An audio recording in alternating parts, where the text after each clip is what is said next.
बहनों और भाइयों, आरजेडी से कोई उम्मीद मत करिए।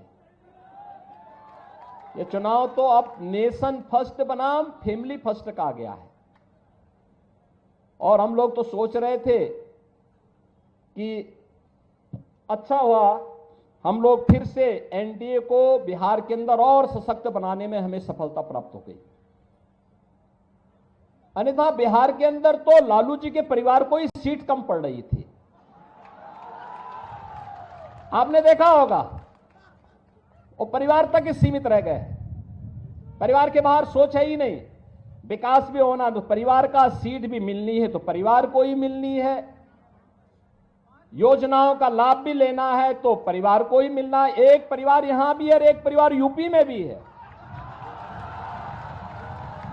यूपी की जनता तो पहले ही उनको जवाब दे चुकी है और बिहार के लोगों को भी उस जवाब देने के लिए तैयार होना है। और इसी के लिए मैं आया हूं आपसे कहने के लिए कि बहनों और भाइयों, यूपी और बिहार का संबंध तो चोली दामन का संबंध है, कभी अलग न होने वाला संबंध है।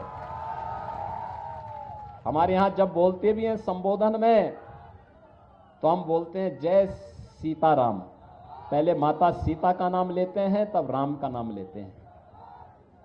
यही हमारा संबोधन है।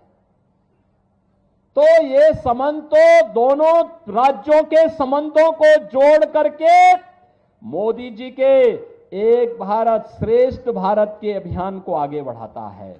और एक भारत श्रेष्ठ भारत के लिए मोदी जी का तीसरी बार प्रधानमंत्री बनना आवश्यक है।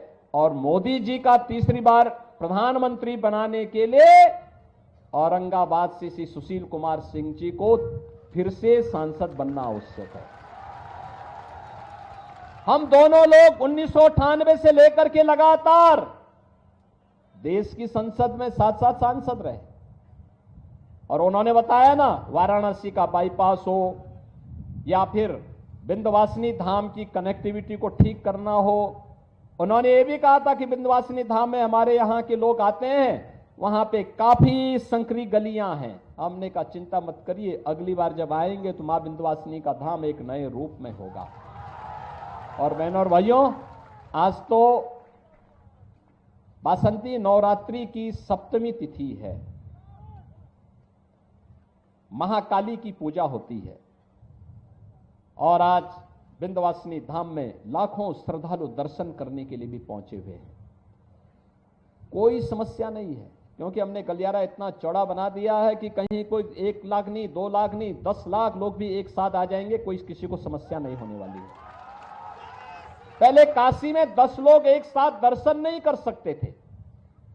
आज काशी में 5 लाख, 6 लाख श्रद्धालु अगर एक साथ भी भगवान विश्वनाथ का दर्शन करने के लिए आता है, कोई समस्या नहीं, सभी लोग दर्शन करके जाते हैं।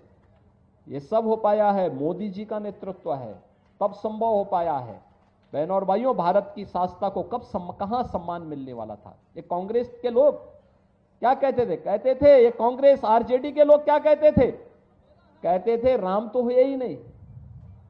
ये राम के अस्तित्व पर संकट खड़ा कर, यानी ये लोग प्रश्न खड़ा करते थे। और जब अयोध्या में रामलला विराजमान हो गए, अब ये लोग कहते हैं राम तो सबके हैं।